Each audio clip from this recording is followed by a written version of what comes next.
অল্পতে যাদের এক আকাশ পরিমাণ খুশি করা যায় তারাই হচ্ছে বাচ্চারা বা ছোট মানুষ।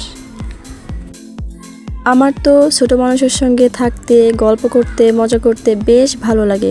আপনাদের কেমন লাগে অবশ্যই কমেন্টে জানাবেন। আসসালামু আলাইকুম, কেমন আছেন সবাই? নতুন একটা ভিডিও নিয়ে হাজির হয়েছি আমি, লাবণী আক্তার। এখানে যাদের দেখতে পাচ্ছেন সকলেই আমার স্টুডেন্ট, দু একজন স্টুডেন্ট মিটিংও ছিল। ছোট মানুষ সবসময় আনন্দ উল্লাস করতে পছন্দ করে, আর এই আনন্দটা যদি পড়ার ভিতরে দেওয়া যায় তাহলে ওরা পড়তেও বেশি আনন্দ পাবে।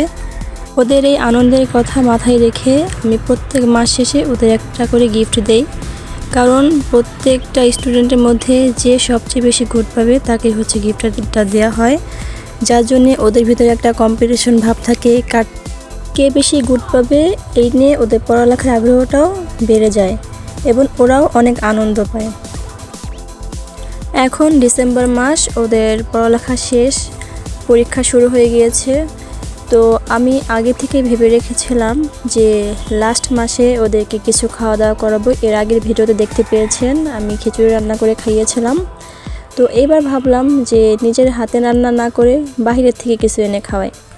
তো ওদের সকলকে জিজ্ঞাসা করেছিলাম তোমাদের কোন খাবারগুলো বেশি পছন্দ। তো ওরাই বলেছিল ওদের হচ্ছে কেক বেশি পছন্দ। সবার কথা মাথায় রেখে আমি কেক এনেছি ওদেরকে খাওয়ানোর জন্য। আসলে ওরা অল্প কোনো কিছুতে আনন্দ পেলে, ওদের ভালো লাগলে আমার হচ্ছে দ্বিগুণ ভালো লাগে, বেড়ে যায়। এখানে আমি কিছু কলমও রেখেছি যে ওদেরকে প্রত্যেকে একটা করে কলম দেব, কারণ প্রত্যেক মাসে হচ্ছে যে সবচেয়ে বেশি গুড পায় সে একটা কলম পায়, আর কেউ পায় না। আর এটা তো শেষ মাস, তাই হচ্ছে আমি সকলকে একটা করে দেওয়ার জন্য রেখেছি। তো যে সবচেয়ে বেশি নাম্বার পেয়েছে, মানে গুড পেয়েছে, তাকে বলেছে তোমার যেটা পছন্দ তুমি সেটা বেছে নাও। তো এইভাবে ওরা এক একজন করে সিলাই অনুযায়ী বেছে নিচ্ছিল। নিতে নিতে শেষ মাসে এই যে একটা কলম রয়ে গিয়েছে। এটা হচ্ছে আমার আরেকটা স্টুডেন্টের, যে আজকে এখানে উপস্থিত নাই। তো আমি এটা ওর জন্য রেখে দিয়েছিলাম, ও আসলে ওকে দিয়ে দেবো। তো তারপরে দেখতে বললাম যে কার কলমটা কেমন, দেখো পছন্দ হয়েছে কিনা। তো ওদের সকলেরই কলমগুলো খুবই ভালো লেগেছে এবং বেশ আনন্দ পেয়েছে, কারণ এইবার আমি সবাইকে দিয়েছি, সবাই অনেক খুশি। ওদের এই আনন্দগুলোই আমার কাছে বেশি ভালো লেগেছে। আর এদিকে কেক হচ্ছে আমি আনার সময় একটু বেশি নাড়াচাড়া হয়ে গিয়েছিল, যার জন্য কেকটা একটু নষ্ট হয়ে গিয়েছিল। যেহেতু অনেক মানুষকে আমি কেকটা খাওয়াবো, যার জন্য পিসটা একটু ছোট করে দিচ্ছিলাম, কারণ আমার স্টুডেন্টসদের বাইরেও যে সকল বাচ্চারা আছে আমি ওদেরকেও কেক দেব, সেই চিন্তাভাবনাই ছিল। ওরা যে কত সুন্দর দিন পার করছে তা নিজেরাও বুঝতেছে না। এরকম সুন্দর সময় আমরাও পার করে এসেছিলাম, কতই না এখন আফসোস হয়।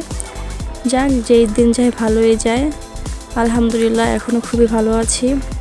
তো আপনাদের কার কার এরকম বাচ্চাদের সঙ্গে থাকতে, দুষ্টুমি করতে ভালো লাগে তা অবশ্যই কমেন্টে জানাবেন, এবং লাইক, কমেন্ট, শেয়ার, এবং আমার চ্যানেলে যারা নতুন আছেন তারা সাবস্ক্রাইব করে আমাকে পাশে থাকবেন।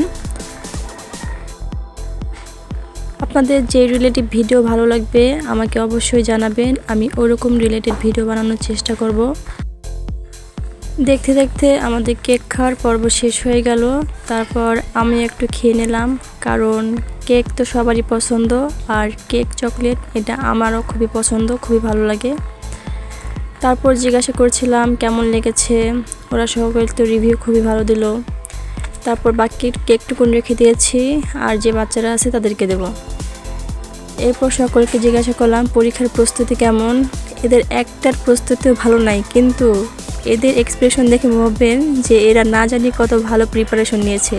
আসলে কিন্তু কারোই ভালো প্রিপারেশন নাই। এভাবেই সময়টা অনেক মজার কাটলো, ভালো লাগলো। তারপরে সকল কাছে বিদায় নিয়ে বের হয়ে গেলাম। এই ছিল আজকের আমাদের ভিডিও। তো আশা করছি আপনাদের কাছেও ভালো লেগেছে। তারপর বাকি কেকটুকুন আমি সকলের মাঝে ভাগ করে দিলাম। তো সকলে ভালো থাকবেন, সুস্থ থাকবেন, এবং আমার চ্যানেল নতুন হয়ে থাকলে অবশ্যই সাবস্ক্রাইব করে দেবেন। আজকের মতো ভিডিওটি এখানে শেষ করছি। ভালো থাকবেন। আল্লাহ হাফেজ।